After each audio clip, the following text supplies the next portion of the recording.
सप्तशती का 8वां अध्याय रक्त बीज का वध। मैं अणिमा आदि सिद्धमयी किरणों से आवृत भवानी का ध्यान करता हूँ। उनके शरीर का रंग लाल है, नेत्र में करुणा लहरा रही है तथा हाथों में पास अंकुश, बाण और धनुष शोभा पाते हैं। ऋषि कहते हैं, चंड और मुंड नाम दैत्यों के मारे जाने तथा बहुत सी सेना का संहार हो जाने पर दैत्यों के राजा प्रतापी शुंभ के मन में बड़ा क्रोध हुआ और उनसे दैत्यों की संपूर्ण सेना को युद्ध के लिए कूच करने की आज्ञा दे दी। वह बोला, आज उदायुध नाम के ध्यासी दैत्य सेनापति अपनी सेनाओं के साथ युद्ध के लिए प्रस्थान करें। काम्बू नाम वाले दैत्यों के 84 सेना नायक अपनी वाहिनी से घिरे हुए यात्रा करें। 50 कोटि वीर्य कुल के और 100 धौम्र कुल के असुर सेनापति मेरी आज्ञा से सेना सहित कूच करें। कालक, दोहार्द्य, मौर्य और काल के असुर भी युद्ध के लिए तैयार हो मेरी आज्ञा से तुरंत प्रस्थान करें। भयानक शासन करने वाला असुरराज शुंभ इस प्रकार आज्ञा दे सहस्त्रों बड़ी बड़ी सेनाओं के साथ युद्ध के लिए प्रस्थित हुए। उनकी अत्यंत भयंकर सेना आती देखकर चंडिका ने अपने धनुष की टंकार से पृथ्वी और आकाश के बीच का भाग गुंजा दिया। राजन, तदंतर देवी के सिंहासन भी बड़े जोर जोर से सिंह ने भी बड़े जोर जोर से दहाड़ना आरंभ किया। फिर अंबिका के घंटे के शब्द से उस ध्वनि को और भी बड़ा बना दिया।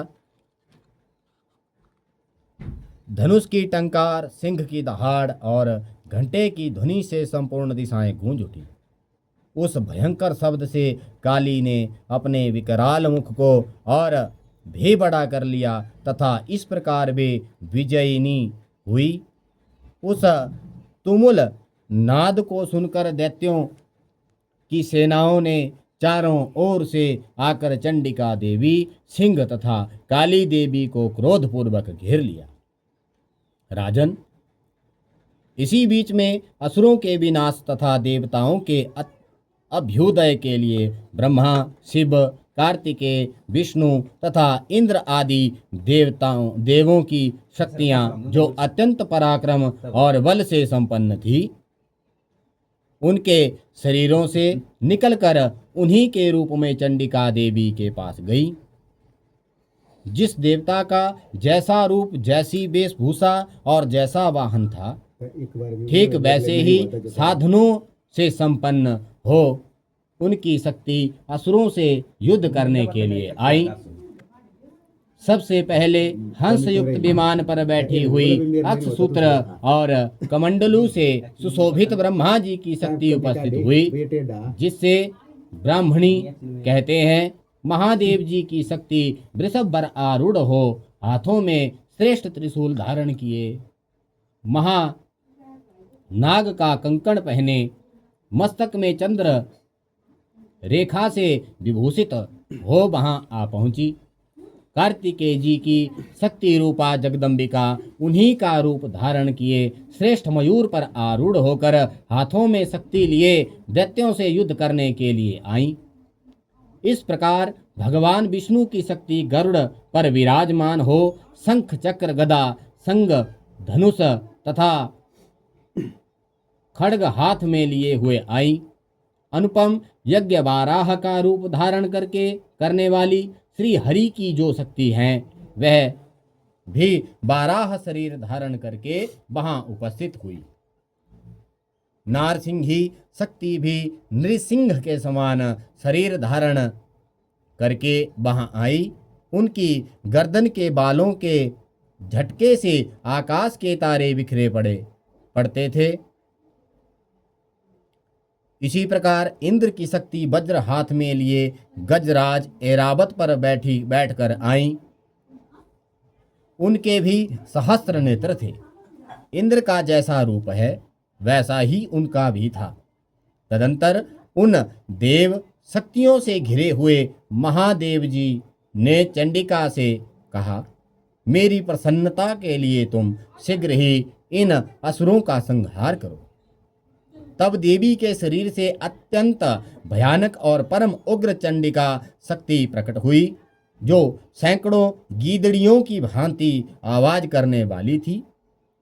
उस अपराजिता देवी ने धूमिल जटा वाले महादेव जी से कहा, भगवान आप शुंभ निशुंभ के पास दूत बनकर जाइए और उन अत्यंत गर्वीले दानव शुंभ एवं निशुंभ दोनों से कहिए, साथ ही उनके अतिरिक्त भी जो दानव युद्ध के लिए वहां उपस्थित हों उनको भी यह संदेश दीजिए, दैत्यों यदि तुम जीवित रहना चाहते हो तो पाताल को लौट जाओ। इंद्र को त्रिलोकी का राज्य मिल जाए और देवता यज्ञ भाग का उपभोग करें। यदि बल के घमंड में आकर तुम्हें युद्ध की अभिलाषा रखते हो तो आओ, मेरी शिवाएं अर्थात योगिनियां तुम्हारे कच्चे मांस से तृप्त हों।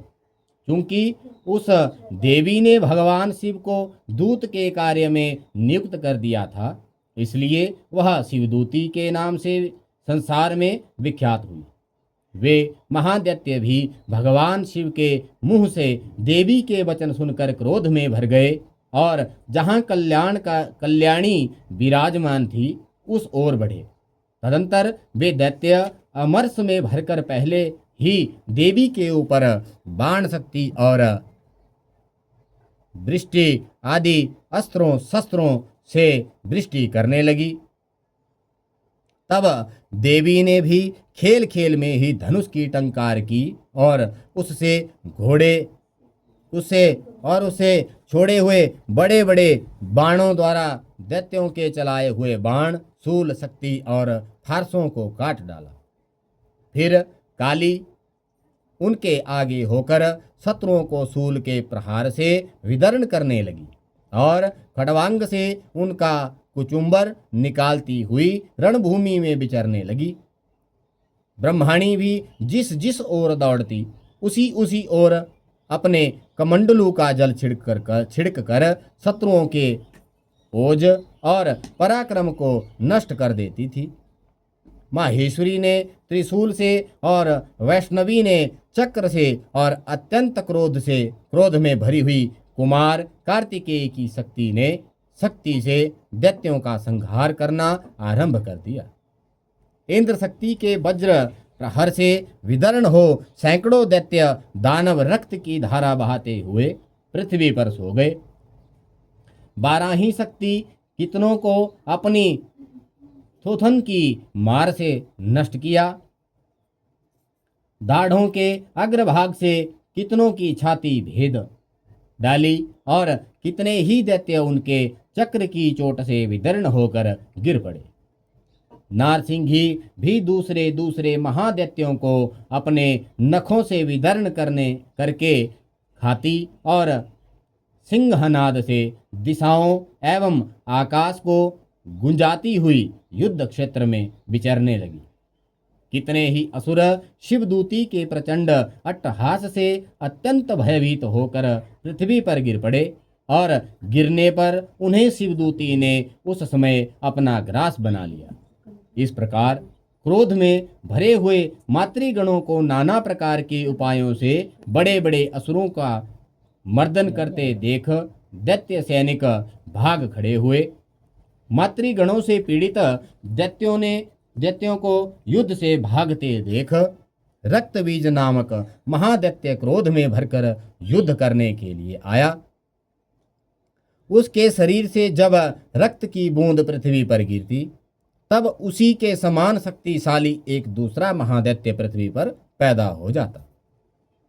महासुर रक्तबीज हाथ में गदा लेकर इंद्र शक्ति के साथ युद्ध करने लगा, तब ऐन्द्री ने अपने वज्र से रक्तबीज को मार डाला।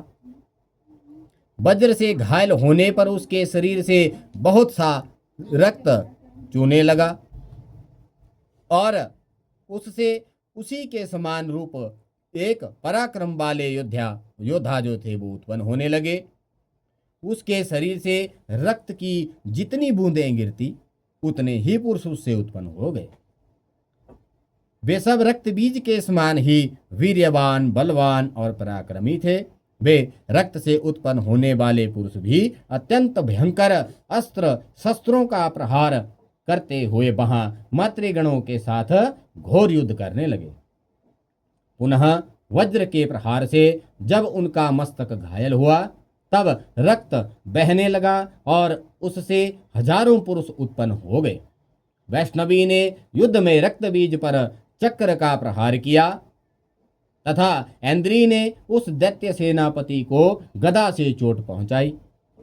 वैष्णवी के चक्र से घायल होने पर उनके शरीर से जो रक्त बहा और उनसे जो उसी के बराबर आकार वाले सहस्त्रों महादैत्य प्रकट हुए, उनके द्वारा संपूर्ण जगत व्याप्त हो गया। कौमारी ने शक्ति से, वाराही ने खड्ग से और माहेश्वरी ने त्रिशूल से महादैत्य रक्तबीज को घायल किया।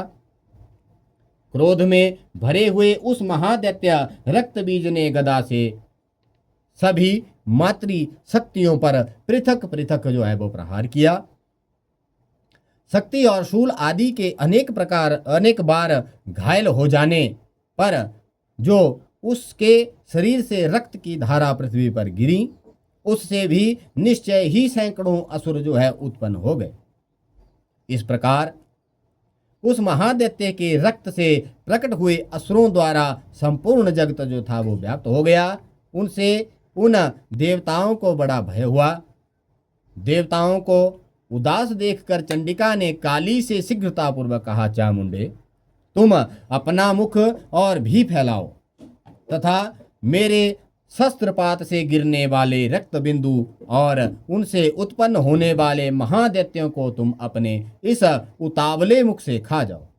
इस प्रकार रक्त से उत्पन्न होने वाले महादैत्यों का भक्षण करती हुई तुम रण में विचरती रहो।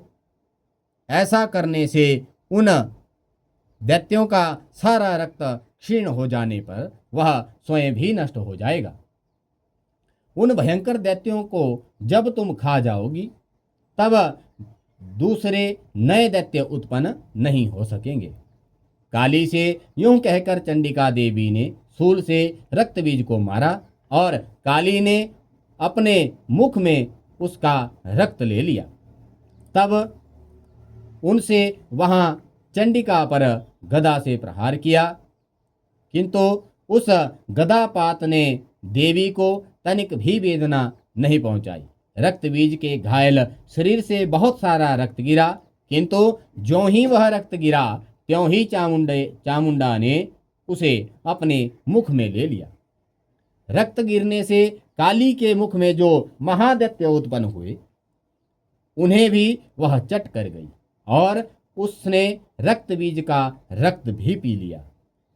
तदंतर देवी ने रक्तबीज को जिस रक्त चामुंडा ने पी लिया था, वज्र, बाण, खड्ग और रिष्टि आदि से मार डाला। राजन, इस प्रकार शस्त्रों के समुदाय से आहत एवं रक्तहीन हुआ महादैत्य रक्तबीज पृथ्वी पर गिर पड़ा। नरेश्वर, इससे देवताओं को अनुपम हर्ष की प्राप्ति हुई और मातृगण उन असुरों के रक्तपान के मद से उद्धत सा होकर नृत्य करने लगे। श्री मार्कंडेय पुराण में सावर्णिक मनमंत्र की कथा के अंतर्गत देवी महात्म्य में यह 8वां अध्याय पूर्ण हुआ। महाकालिका नमः।